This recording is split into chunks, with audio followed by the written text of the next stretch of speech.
Sabah everybody and welcome back. Today we're going to check out the brand new OPPO Reno 8 Pro. This is obviously the latest edition of the Reno line that features a very unique combination of things. First, we have a custom NPU by OPPO that we've only seen previously on the OPPO Find X5 Pro, and now it's available on the Reno line.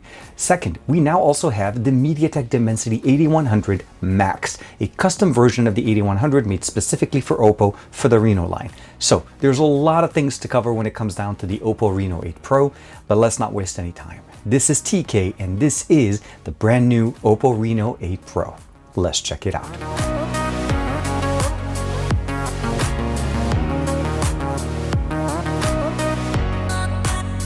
Like and subscribe and make sure you hit that bell icon so that you're always notified to whenever we have new videos on the channel. So here we have the entire package. The box, OPPO Reno 8 Pro, and of course it's a 5G enabled device.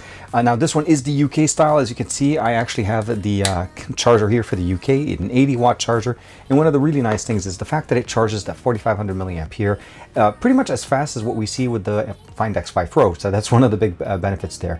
On top of the fact that we also have custom NPU that OPPO developed and previously available only on the Find X series or the Find X5 series. We have a USB-C to USB-A cable to be able to data transfer and charge our device using the charger. And of course, we have the 4500 milliampere battery. We have a nice setup in the back as far as the camera configuration that we have in here. The primary sensor is the IMX766, a 50 megapixel sensor. And of course, we have an 8 megapixel, which is the IMX355, and that's going to be the ultra wide. And of course, last but not least, is going to be a 2 megapixel. That's going to be our macro lens. Now, the front-facing camera that we're looking at here is a 32 megapixel camera. That is the IMX709. That's also giving us the ability of having the DOL HDR configuration with autofocusing. So we're going to be able to get some crazy good pictures from the front-facing camera. Dual-tone LED flash, and of course, and a very nice, sleek design, and of course, OPPO sitting there. So as far as the actual configuration that we have here, we have a power button on the right side, accented with a nice little green color. Of course, volume rocker on the left side, an additional microphone, and an opening at the top here. We have obviously a microphone, USB-C, and the bottom firing speakers. We have stereo speakers that are built in here. We also have obviously face unlock as well as the fingerprint sensor that's built in directly into the display. And this is crazy fast. Like if I'm looking at it, it unlocks right away. I always have to make sure to look away from it so that I can actually see the notification panel. Now I am using this on Project Fi in the US, so I'm able to actually get voice over LTE as well as 4G LTE connectivity in here. Unfortunately, 5G is not compatible with Project Fi. Even though we have multiple carriers, it wasn't giving me 5G. As far as the actual display, this is a 6.7-inch display, and it's going to be a full HD, obviously 1080p resolution with 120 hertz AMOLED display. That's going to be very nice technology here. We have obviously NFC that's present right there in the center, so in case you want to know where your NFC payment, it is in here. We do have the Silicon X, of course, the Dimensity 8100 Max. That's going to be a custom version of the 8100 made specifically for OPPO for the Reno line. ColorOS 12.1, let's go ahead and go into the settings tab, and then we're going to go down to about device. As I mentioned to you guys, this is the Reno 8 Pro 5G. Storage that I have here is 256. There's going to be two configuration of the RAM. There's an 8 or a 12 configuration, but the storage stays at 256. 8100 Max octa-core processor here, Silicon X, ColorOS 12.1 on top of Android 12, so definitely nice. Hopefully we'll be able to get Android 13 on it very, very quickly. Some of the stuff as far as the customization that we get in here is pretty straightforward. Personalization, it's a lot of the options that we've seen before. Custom wallpapers, obviously always on display, themes. You can even use the color picker here to be able to kind of, oh, we actually have an update. Let's go ahead and update now. And that gives me the ability of actually picking the color scheme of my system here using the actual color of the image that I'm using here. So we'll notice as once we change that, it changes the color scheme and it matches it. So definitely very nice. Fingerprint animation, edge lighting configuration, custom font, all of the stuff that we've seen before. And I even created this custom pattern for my always on display. Let's go ahead and turn it off. And you'll see that every time we turn it on, it redraws that actual effect, and we can see where the fingerprint sensor is sitting in there. And of course, all of that stuff is in there, all the customization, notification bar, sound vibration, display. As I mentioned to you guys, 120 hertz. You can actually go in there directly into the enhanced sharpener, image sharpener here, eye color. We have different options as well also for dark mode as far as customizing the options in there. And of course, the screen refresh rate, I have it set to high. Default is 60, but you can definitely go up and enjoy the full benefit. We have a large enough of a battery to be able to enjoy it there. Updates as far as when I've had this device, I haven't received one yet, so it looks like it's running the latest version. Comes with Google Play services. The feed is on the left, everything else is in there. I don't have the app drawer turned on, but you do have the swipe down to turn on notifications in there. You can customize all of this directly, obviously, by pinch and zoom, wallpaper, icon, widgets, transition, and of course under more, you can change the home screen mode from home screen or app drawer. And of course, when you're pulling down, you can actually turn on notification panel or the global search option. That is the default option that you have. And fast animation as far as the app information, clock, lock screen magazine, basically double tap to wake device, all of those things are built in there. You can customize them to your heart's content. Now, as far as the Geekbench, I'm sure you guys want to know exactly how does this actually compare to some of the other options on the market. This is the Dimensity 8100 Max. So 832 for the single core, 3271 for the multi-core, and that's going to be what we have here. As far as compute, 3643, and that's going to be a good example of what the experience is going to be there.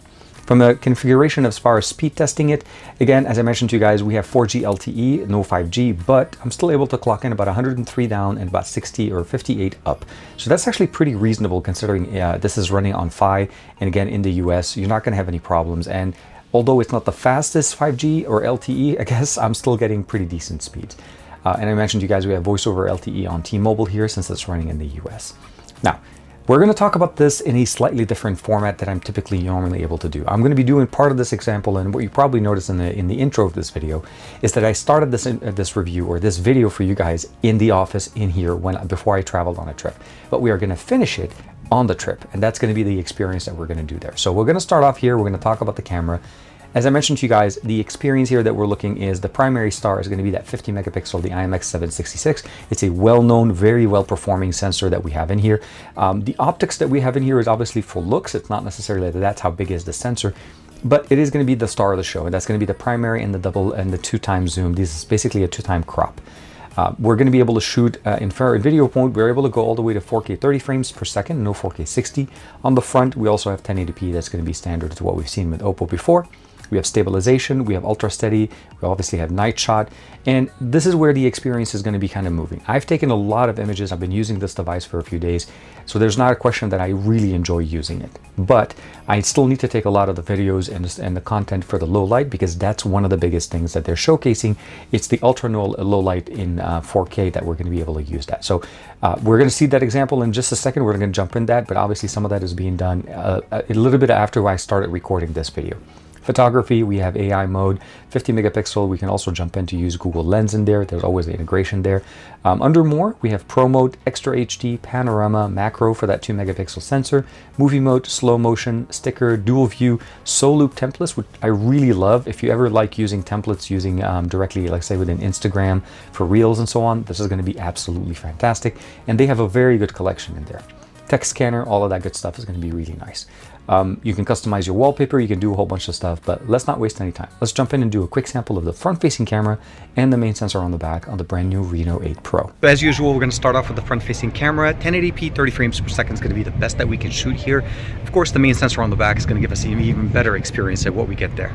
So let's go ahead and switch over to the main sensor on the back and show you guys some 4K footage from the Reno 8 Pro. Now we're using that 50 megapixel sensor on the back. 4K 30 frames per second is going to be the main resolution there.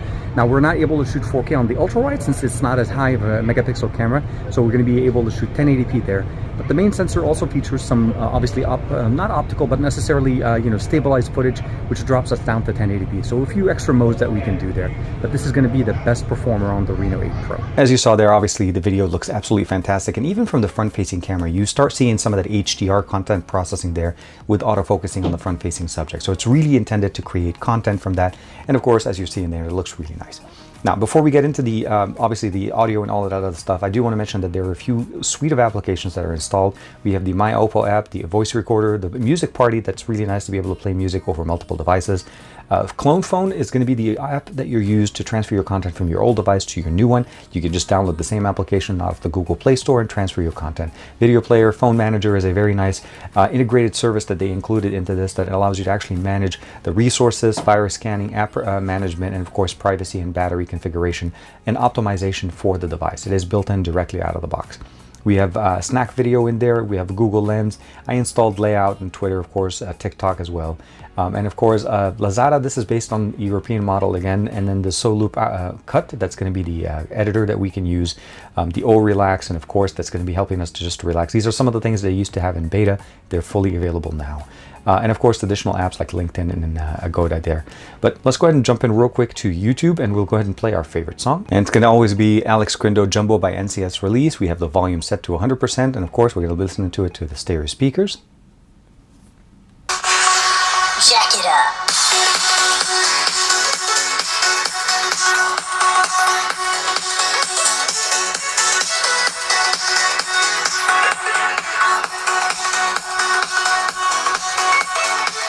Sounds absolutely fantastic, nice, bassy, and of course a lot of good effects. It's not the loudest on the market, but it still definitely sounds really good for content, watching videos, listening to music, or even having conference calls using the speakerphone. One of the other things I do want to mention here is that the Motor X, or the X-axis linear motors that we have in here, are actually some of the best options that we have. You can definitely customize them directly within the settings. But let's talk a little bit also about gaming and what we have here as far as the game system. So under My Games, you're able to see an aggregate list of the games that you have installed. If you're missing anything, you can go directly and of course add the application. You can also see some of the videos that you've created from the content there. So in Call of Duty, PUBG, I've recorded some videos there. Genshin Impact, of course, will play really nice. The Mari Silicon X is actually a very good processor.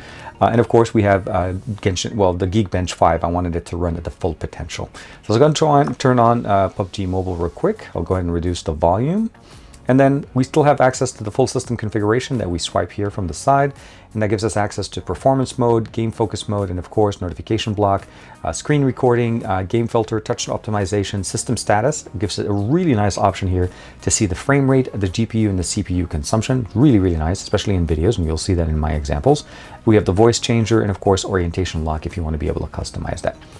Overall, let's go ahead and close this. I don't want to go all of that. We're going to go into, nope, not there. We're going to go into settings. Now, for PUBG Mobile, for me, it was able to actually give me a pretty decent experience. Under HDR Ultra, they gave me the colorful option. Under Smooth, we're obviously able to go to Extreme. I personally like to stay with HDR. I like higher quality. I don't mind losing a few frames as long as we're getting a decent experience. So we're going to definitely get a chance to check out some of those games on this device.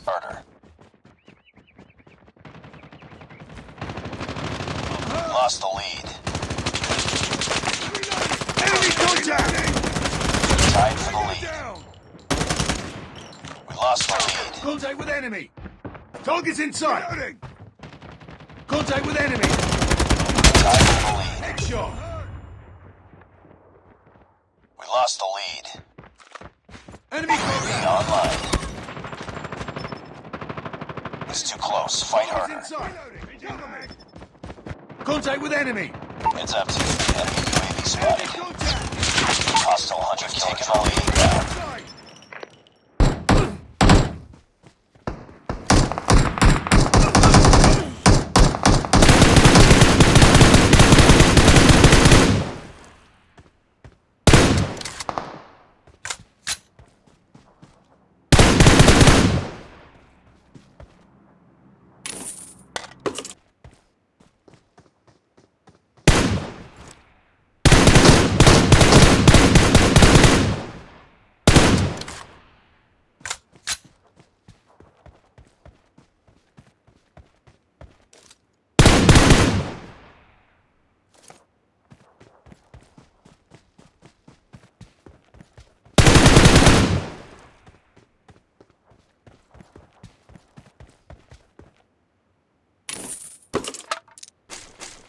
So as you saw there, the gaming experience is actually pretty good. What we have here is a powerful processor, a large enough display, 120 Hz refresh rate, a large battery that charges very fast, and we also have the charger in the box.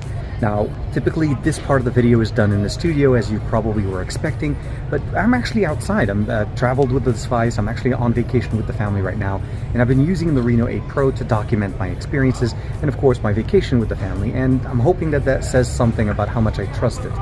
The one thing I will probably say is this: from a camera experience, the main sensor on the back is going to be your best performer. When it comes down to video, as well as the ability of taking great pictures, you're always going to get the best experience there. You're also able to get that full 50 megapixel experience out of it because that's the primary sensor. The ultra-wide is actually pretty good, although we can't get 4K video out of it, which is also a limitation because of the fact what we're getting here essentially is a great main sensor with complementing cameras.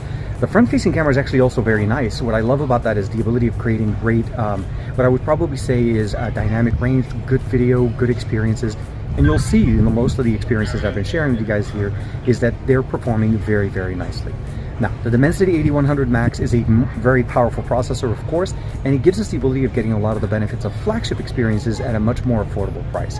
The Reno 8 Pro is definitely a very well-rounded and a very nice progression from what we've seen from last generation, or the last generation of Reno devices. So if you're looking to pick up a Reno, if you're looking to pick up a device from OPPO, this is definitely a great experience. It also features obviously the Mari Silicon, which provide us the ability of having that nice NPU experience that we saw on the Find X5 Pro, which is their flagship series. So a lot of good functional options that we've seen brought down from the flagship series down to their Reno line, and of course keeping the OPPO lifestyle going on with obviously ColorOS 12.1 and hopefully ColorOS 13 when that one becomes available. Let me know in the comments below, what do you guys think of the brand new Reno 8 Pro, and do you like what you've seen so far? Again, this is not my typical outro. I'm doing this shot directly on the Reno 8 Pro with the built-in microphone, so it's a good video and audio experience. I am on vacation with the family. You could probably see I'm in nature, we're having fun, and it is cold. So again, hope that you enjoyed this video. Let me know in the comments below, like and subscribe as usual, and thank you very much for OPPO for allowing me to check out the brand new Reno 8 Pro. I'll see you in the next one.